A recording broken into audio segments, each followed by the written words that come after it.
ನಮಸ್ಕಾರ, welcome to Yoyo Kannada. ಬನ್ನೀಗ ನೋಡೋಣ ಈ ದಿನದ ಪ್ರಮುಖ 5 ಬ್ರೇಕಿಂಗ್ ನ್ಯೂಸ್ಗಳು.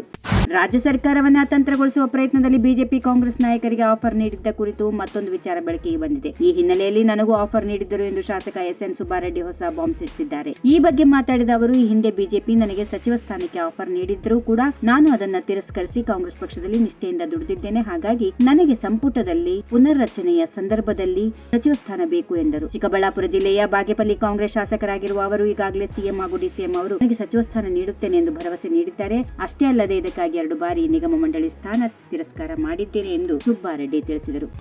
ನಾನು ಸದ್ಯಕ್ಕೆ ಸೈಲೆಂಟ್ ಆಗುತ್ತೇನೆ, ಮುಂದೆ ಒಬ್ಬೊಬ್ಬರಾಗಿ ವೈಲೆಂಟ್ ಆಗುತ್ತಾ ಹೋಗುತ್ತೇವೆ. ಆ ರೀತಿಯ ಪ್ಲಾನ್ ಹಾಕಿಕೊಂಡಿದ್ದೇವೆ. ಇನ್ಮೇಲೆ ನಾನು ಸೈಲೆಂಟ್, ರಮೇಶ್ ಜಾರಕಿಹೊಳಿ ವೈಲೆಂಟ್ ಆಗಲಿದ್ದಾರೆ ಎಂದು ವಿಜಯಪುರ ಶಾಸಕ ಬಸನಗೌಡ ಪಾಟೀಲ್ ಯತ್ನಾಳ್ ಹೇಳಿದರು. ನನ್ನ ಮೇಲೆ ಪಕ್ಷದ ಹೈಕಮಾಂಡ್ಗೆ ಯಾವಾಗಲೂ ಪ್ರೀತಿ ಇದೆ. ನನ್ನನ್ನು ಮುಗಿಸುತ್ತೇನೆ ಅನ್ನುವವರಿಂದ ಏನೂ ಆಗಲ್ಲ, ಯಾರಿಂದಲೂ ನನಗೆ ಏನು ಮಾಡಲು ಆಗಲ್ಲ. ಯಾರು ಏನೇನು ಉತ್ತರ ಕೊಡುತ್ತಾರೋ ನೋಡೋಣ. ಎಲ್ಲರಿಗೂ ಉತ್ತರ ಕೊಡಲು ನಾನು ಸದಾ ಸಿದ್ಧನಾಗಿದ್ದೇನೆ. ನಾನು ಅಂಜಿಲ್ಲ, ಅಳುಕಿಲ್ಲ, ಮುಖ ಸಪ್ಪಗೆ ಮಾಡಿಲ್ಲ. ದೆಹಲಿಯಿಂದ ಹಸನ್ಮುಖವಾಗಿ ಬರುತ್ತಿದ್ದೇನೆ. ಇದನ್ನ ನೀವು ಅರ್ಥ ಮಾಡಿಕೊಳ್ಳಿ. ನನಗೆ ಯಾರು ತರಾಟೆಗೆ ತೆಗೆದುಕೊಂಡಿಲ್ಲ. ದೆಹಲಿ ನಾಯಕರು ನನಗೆ ಶಹಬಾಷ್ ಗಿರಿ ಕೊಟ್ಟಿದ್ದಾರೆ.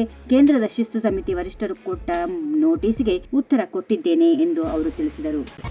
ಹಾಸನದ ಜನಕಲ್ಯಾಣ ಸಮಾವೇಶ ಯಶಸ್ವಿಯಾದ ನಂತರ ಕಾಂಗ್ರೆಸ್ ಪಕ್ಷ ಮತ್ತೊಂದು ಸಮಾವೇಶಕ್ಕಾಗಿ ಮುಂದಾಗಿದೆ. ಹಳೆ ಮೈಸೂರು ಭಾಗದ ಹಾಸನದಲ್ಲಿ ಸರ್ಕಾರಕ್ಕೆ ಜನ ಬೆಂಬಲ ಹೆಚ್ಚಾಗಿದ್ದು, ಈಗ ಉತ್ತರ ಕರ್ನಾಟಕ ಭಾಗದಲ್ಲಿಯೂ ಹಾಸನ ಮಾದರಿಯಲ್ಲಿಯೇ ಸಮಾವೇಶ ನಡೆಸಲು ಪ್ಲಾನ್ ಮಾಡಿದೆ. ಈ ಭಾಗದಲ್ಲಿಯೂ ಗ್ಯಾರಂಟಿ ಯೋಜನೆಗಳ ಪ್ರಚಾರವನ್ನ ಕೈಗೊಂಡು ಸಮಾವೇಶದ ಮೂಲಕ ವಿರೋಧ ಪಕ್ಷವನ್ನ ತಿರುಗೇಟ್ ನೀಡಲು ತಂತ್ರ ರೂಪಿಸಲು ಮುಂದಾಗಿದೆ. ಕಾಂಗ್ರೆಸ್ ವಕ್ಫ್ ವಿಚಾರದಲ್ಲಿ ಬಿಜೆಪಿ ನಾಯಕರು ಉತ್ತರ ಕರ್ನಾಟಕ ಭಾಗದಲ್ಲಿ ತೀವ್ರ ಹೋರಾಟ ನಡೆಸುತ್ತಿದ್ದಾರೆ. ಇದಕ್ಕೆ ಪ್ರತಿಕ್ರಿಯೆ ನೀಡುವಂತೆ ಹಾಸನ ಮಾದರಿಯ ಸಮಾವೇಶವನ್ನ ಉತ್ತರ ಕರ್ನಾಟಕದಲ್ಲಿಯೂ ಆಯೋಜಿಸಲು ಕಾಂಗ್ರೆಸ್ ನಾಯಕರು ಚಿಂತನೆಯನ್ನ ನಡೆಸುತ್ತಿದ್ದಾರೆ. ರಾಜ್ಯದಲ್ಲಿ ಅಧಿಕಾರ ಹಂಚಿಕೆ ಬಗ್ಗೆ ಒಪ್ಪಂದ ಆಗಿರುವ ವಿಚಾರ ನನಗೆ ಗೊತ್ತಿಲ್ಲ. ಒಪ್ಪಂದ ಆಗಿದೆ ಎನ್ನುವುದಾದ್ರೆ ನಾವೆಲ್ಲ ಯಾಕಿರಬೇಕು? ಅವರಿಬ್ಬರೇ ರಾಜಕಾರಣ ನಡೆಸಲಿ, ಬೇರೆಯವರು ಇರುವುದೇ ಬೇಡವೇ? ಆ ರೀತಿ ಒಪ್ಪಂದ ಆಗಿರಲು ಸಾಧ್ಯವಿಲ್ಲ ಎಂದು ಗೃಹ ಸಚಿವ ಡಾಕ್ಟರ್ ಜಿ. ಪರಮೇಶ್ವರ್ ಸೂಚ್ಯವಾಗಿ ಪ್ರತಿಕ್ರಿಯೆ ನೀಡಿದ್ದಾರೆ.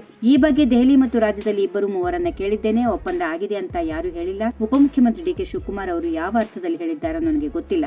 ಅಂತ ಒಪ್ಪಂದ ಆಗಿಲ್ಲ ಎಂದು ಮುಖ್ಯಮಂತ್ರಿ ಸಿದ್ದರಾಮಯ್ಯ ಅವರು ಈಗಾಗಲೇ ಸ್ಪಷ್ಟವಾಗಿ ಹೇಳಿದ್ದಾರೆ ಎಂದು ತಿಳಿಸಿದರು. ಕಾಂಗ್ರೆಸ್ ಪಕ್ಷ ಹಾಸನದಲ್ಲಿ ಜನಕಲ್ಯಾಣ ಸಮಾವೇಶ ಮಾಡುತ್ತಿರುವುದು ಯಾವ ಪುರುಷಾರ್ಥಕ್ಕಾಗಿ ಎಂದು ಬಿಜೆಪಿ ರಾಜ್ಯಾಧ್ಯಕ್ಷ ಬಿವೈ ವಿಜಯೇಂದ್ರ ಪ್ರಶ್ನಿಸಿದ್ದಾರೆ. ಮುಖ್ಯಮಂತ್ರಿ ಸಿದ್ದರಾಮಯ್ಯ ನೇತೃತ್ವದ ಕಾಂಗ್ರೆಸ್ ಸರ್ಕಾರ ಯಾವುದಕ್ಕಾಗಿ ಜನಕಲ್ಯಾಣ ಸಮಾವೇಶ ಮಾಡುತ್ತಿದೆ? ಚುನಾವಣೆ ಬಂದಾಗ ಜನರಿಗೆ ಗ್ಯಾರಂಟಿ ಹಣ ಹಾಕಿ ಚುನಾವಣೆಯಲ್ಲಿ ಗೆಲುವು ಸಾಧಿಸಿದ್ದು ಗ್ಯಾರಂಟಿಯನ್ನು ಅವಮಾನ ಮಾಡುವುದಕ್ಕೆ ಮುಂದಾಗಿದ್ದಾರೆ ಎಂದರು. ಈ ವಿಡಿಯೋ ನಿಮಗೆ ಇಷ್ಟವಾದಲ್ಲಿ ಲೈಕ್ ಮಾಡಿ, ಶೇರ್ ಮಾಡಿ, ಸಬ್ಸ್ಕ್ರೈಬ್ ಮಾಡಿ.